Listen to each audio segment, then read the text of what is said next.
ಧಾರವಾಡ ಜಿಲ್ಲೆಯ ಕಲಘಟಗಿ ತಾಲೂಕಿನ ಹಿರೇಹೊನ್ನೆಹಳ್ಳಿ ಗ್ರಾಮದ ಶ್ರೀ ಬಸವೇಶ್ವರ ಜಾನಪದ ಮಹಿಳಾ ಸಂಘದ ವತಿಯಿಂದ ಗುರುವಾರ ಧಾರವಾಡ ನಗರದ ಜಿಲ್ಲಾ ಸಾಹಿತ್ಯ ಭವನದಲ್ಲಿ ಪ್ರಸಕ್ತ ಸಾಲಿನ 2026ರ ಸಾಂಸ್ಕೃತಿಕ ಕಾರ್ಯಕ್ರಮವನ್ನು ಸಸಿ ನೆಡುವ ಮೂಲಕ ಹಾಗೂ ಮಹಿಳೆಯರು ಡೊಳ್ಳು ಬಾರಿಸುವ ಮೂಲಕ ಅರ್ಥಪೂರ್ಣವಾಗಿ ಉದ್ಘಾಟಿಸಲಾಯಿತು.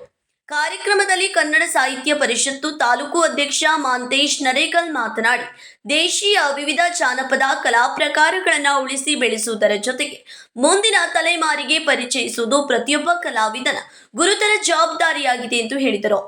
ಜಾನಪದ ವಿದ್ವಾಂಸ ಹಾಗೂ ಸಂಘಟಕ ಯಕೀರಪ್ಪ ನಡುವಿನಮನಿ ಮಾತನಾಡಿ, ಕಲಾವಿದರು ದುಶ್ಚಟಗಳಿಂದ ದೂರವಿದ್ದು ಹೊಂದಾಣಿಕೆಯ ಮನೋಭಾವದಿಂದ ಪರಸ್ಪರ ವಿವಿಧ ಕಲಾ ಪ್ರಕಾರಗಳ ಅನ್ವೇಷಣೆ ಹಾಗೂ ವಿನಿಮಯಕ್ಕೆ ಮುಂದಾಗಬೇಕೆಂದು ಸಲಹೆ ನೀಡಿದರು. ಉದ್ಯೋನ್ಮುಖ ಪತ್ರಕರ್ತೆ ಐಶ್ವರ್ಯ ಕೊಲಗೇರಿ ಮಾತನಾಡಿ, ಕಲಾವಿದರು ಸದಾ ಕ್ರಿಯಾಶೀಲರಾಗಿ ನಾಡಿನ ಭವ್ಯ ಜಾನಪದ ಸಂಸ್ಕೃತಿಯ ಕಾವಲುಗಾರರಾಗಿ ತಮ್ಮ ಕಲೆಯನ್ನ ಜನರಿಗೆ ತಲುಪಿಸಬೇಕು. ಸರ್ಕಾರ ಹಾಗೂ ಜನಪ್ರತಿನಿಧಿಗಳು ಕಲಾವಿದರ ಸಮಸ್ಯೆಗಳ ಬಗ್ಗೆ ಹೆಚ್ಚಿನ ಕಾಳಜಿ ವಹಿಸಬೇಕೆಂದು ಒತ್ತಾಯಿಸಿದರು. ರಾಷ್ಟ್ರೀಯ ಪ್ರಶಸ್ತಿ ಪುರಸ್ಕೃತ ಹಾಗೂ ಕಾಸರಗೋಡು ಕನ್ನಡ ಭವನದ ಜಿಲ್ಲಾಧ್ಯಕ್ಷ ಪ್ರಭುಲಿಂಗ್ ರಂಗಾಪುರ ಅವರು ಕಾರ್ಯಕ್ರಮದಲ್ಲಿ ವಿಶೇಷ ಆಕರ್ಷಣೆಯಾಗಿದ್ದು, ಜಾನಪದ ಕಲೆ, ಕನ್ನಡ ಭಾಷೆ ಮತ್ತು ಸಂಸ್ಕೃತಿಯ ಸಂರಕ್ಷಣೆಗೆ ನಿರಂತರವಾಗಿ ಸಲ್ಲಿಸುತ್ತಿರುವ ಅವರ ಸೇವೆಯನ್ನ ವೇದಿಕೆಯಲ್ಲಿದ್ದ ಗಣ್ಯರು ಶ್ಲಾಘಿಸಿದರು. ಕನ್ನಡದ ಅಸ್ಮಿತೆಯನ್ನು ಗಡಿ ಭಾಗದಲ್ಲಿ ಜೀವಂತವಾಗಿಡುವಲ್ಲಿ ಅವರ ಕೊಡುಗೆ ಮಾದರಿಯಾಗಿದೆ ಎಂದು ಪ್ರಶಂಸಿಸಲಾಯಿತು.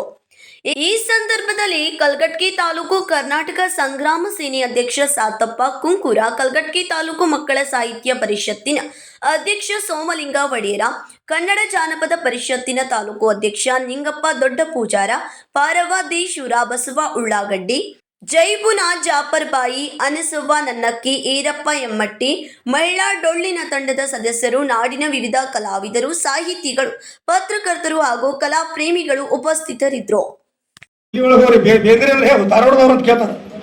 ಅಂತ ಮಹಾತ್ಮರ ಹೆಗಳಿಕೆ ಹೊಗಳಿಕೆಯನ್ನು ಯಾವುದು ಹೆಣ್ಮಕ್ಳಾಗಲಿ ಗಂಡ್ಮಕ್ಳಾಗಲಿ ತಲೆಗಿಟ್ಕೋಬಾರ್ದು.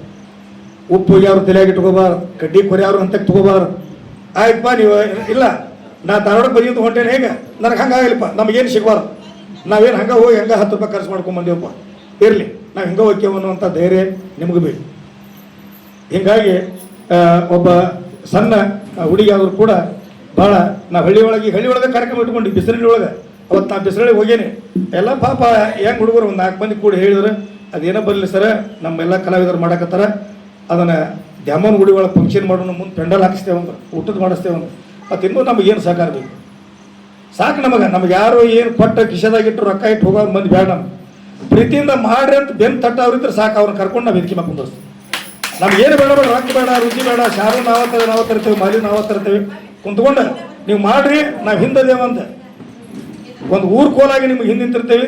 ಅದನ್ನೆಲ್ಲ ತಲೆಯಾಗಿದ್ದವ್ರು ಬಿಡ್ರಿ, ನಿಮ್ಮ ತಲೆಯಾಗಿ ಏನು ಇಟ್ಕೋಬೇಡ್ರಿ, ಕಲಸಾವ್ರ ಮಾತು ಕೇಳಬೇಡ್ರಿ, ಒಳ್ಳೇದು ಹೇಳೋರಿದ್ರೆ ಹೇಳ್ರಿ, ಅವ್ರನ್ನ ಕರೆದು ವೇದಿಕೆ ಕುಂದರ್ಸು. ನಿಮಗೆ ನಮ್ಮ ಹಿರಿಯರಿದ್ದು ಈಗ ನಮ್ಗೆ ಅಂತಾರೊಬ್ಬರು ಭಜನೆಯವರು ಬಸಪ್ಪ ಹುಬ್ಬಳ್ಳಿಯವರು ಈಗ ಬಂದ್ರಂತ ಅವ್ರು ಹೇಳಿದ್ರು ನನಗೆ, ಯಾರು ನಮ್ಮ ಕಲ್ಲಪ್ಪ, ಅವೆಲ್ಲ ಮೊದಲು ಭಜನೆ ಅವರ ನಡೆಸ್ತೇವ್ರಿ, ಎಲ್ಲ ಅವ್ರು ಮುಂದುವರ್ಸ್ಕೊಂತ ಬಂದವರು, ಅವ್ರು ನೋಡಿ ನಾವು ವರ್ಷ ಒಂದು ಗೀತೆ ಗಾಯನ ಏನು ಚೆಂದಾಗಿ ಹಾಡಿದ್ರು, ಭಾಳ ಅಚ್ಚುಕಟ್ಟಾಗಿ ಹಾಡಿದರು ಕಲಾವಿದರು.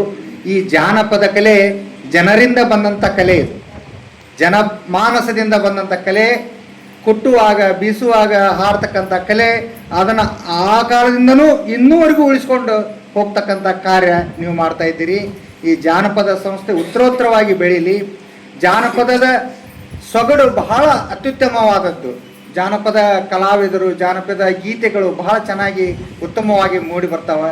ಒಬ್ಬ ತಾಯಿ ಮುಂಜಾನೆ ಎದ್ದು ಹೇಳ್ತಾವೆ, ಮುಂಗೋಳಿ ಕೂಗ್ಯಾವ ಮೂಡು ಕೆಂಪೇರ್ಯಾವ, ಮುಂಗೋಳಿ ಕೂಗ್ಯಾವ ಮೂಡು ಕೆಂಪೇರ್ಯಾವ, ಸ್ವಾಮಿ ನನ್ನಯ್ಯ ರಥವೇರಿ, ಸ್ವಾಮಿ ನನ್ನಯ್ಯ ರಥವೇರಿ ಬರುವಾಗ ನಾವೆದ್ದು ಕೈಯ ಮುಗದೇವ. ಇದು ಆ ತಾಯಿ ಅವಾಗ ಸೂರ್ಯನನ್ನು ನೋಡಿ ಎಷ್ಟು ಚಂದ ನಮಗೆ ಈ ಜಾನಪದದ ಸೊಗಡನ್ನು ನಮ್ಮ ಮುಂದೆ ಬಿತ್ತಿ ಹೋಗಿದ್ದಾರೆ. ಮಕ್ಕಳ ಬಗ್ಗೆ ಹೇಳಿದ್ದಾರೆ, ಬಾಲಕ ಇರ್ಬೋದು, ಕೋಲಾಟ, ಇವನ್ನೆಲ್ಲ ನೋಡಿದ್ರೆ ಭಾಳ ಹೆಮ್ಮೆ ಆಕತಿ. ಇಂಥ ಕಾರ್ಯಕ್ರಮಕ್ಕೆಲ್ಲ ಭಾಗವಹಿಸಕ್ ನಮಗೂ ಖುಷಿ ಆಕತಿ. ನಮ್ಮ ಕಲೆ ನಾವೆಲ್ಲ ಮರೆತು ಬೇರೆ ಸಂಸ್ಕೃತಿನ ಬೆಳೆಸಾಕತ್ತೇವೆ, ನಾವು ಬೇರೆ ಕಲ್ಚರನ್ನ ನಮ್ಮ ಇದ್ರೊಳಗೆ ನೋಡ್ಕೋತೇವೆ. ಆದ್ರೆ ನಮ್ಮೊಳಗಿರೋ ಇಂಥ ಕಲೆನ ಯಾರು ಜಾಸ್ತಿ ಗುರುತಿಸ್ಬೇಕು. ಇದು ಬರೀ ನಮ್ಮ ದೇಶ ಅಲ್ಲ, ದೇಶದಾದ್ಯಂತ ಬೇರೆ ಬೇರೆ ದೇಶದೊಳಗೂ ಬೆಳಿಬೇಕು ನಮ್ಮ ಜನಪದ ಕಲೆ. ಮತ್ತೆ ಹೆಣ್ಮಕ್ಳು ಇನ್ನೂ ಜಾಸ್ತಿ ಬೆಳಿಬೇಕು. ಅವ್ರು ಅವಾಗೆಲ್ಲ ಡೊಳ್ಳು ಬರ್ಸೋದದು ಇದೆಲ್ಲ ಬರೀ ಗಂಡ್ ಮಕ್ಳ ಕೆಲಸ, ಹೆಣ್ಮಕ್ಳು ಮಾಡಬಾರ್ದು ಇದನ್ನ ಅಂತಿದ್ರು. ಆದ್ರೆ ಈಗ ಗಂಡ್ ಮಕ್ಳಿಗಿಂತ ಜಾಸ್ತಿ ಹೆಣ್ಮಕ್ಳು ಮಾಡಾತಾರ. ಹೆಣ್ಮಕ್ಳಿಗೆ ಇಂಥದ್ರಾಗ ಭಾಗವಹಿಸಂಗಿಲ್ಲ ಅನ್ನಂಗಿಲ್ಲ, ಎಲ್ಲದ್ರಾಗೂ ಹೆಣ್ಮಕ್ಳದಾರ. ನಾವು ಇನ್ನೂ ಸ್ಫೂರ್ತಿದಾಯಕವಾಗಿ ತಗೋಬೇಕಂತಂದ್ರೆ ಕಿತ್ತೂರು ರಾಣಿ ಚೆನ್ನಮ್ಮ ಅವ್ರನ್ನ ನೋಡ್ಬೋದು. ಅವ್ರ ಧೈರ್ಯದಿಂದ ನಾವು ಧೈರ್ಯವನ್ನ ತಗೋಬಹುದು. ಹಾಗೆ ಇಂದಿರಾ ಗಾಂಧಿ ಮೇಡಮ್ನವ್ರು ನೋಡ್ಬೋದು, ಪ್ರಧಾನ ಮಂತ್ರಿ ಆದ್ರು. ಅವ್ರು ಹೆಂಗ್ ನಾಯಕತ್ವವನ್ನ ಮಾಡಿಸಿ ನಮ್ಮ ದೇಶವನ್ನ ನೋಡ್ಕೊಂಡು ಇದ್ರಾಗೂ ಎಷ್ಟೋ ಜನ ಪ್ರಧಾನ ಮಂತ್ರಿ ಆಗ್ಬೋದು. ನೀವು ಆ ಶಕ್ತಿ ನಿಮ್ಮಲ್ಲಿ ಐತಿ, ಹಂಗ ಹೇಳ್ಬೋದು.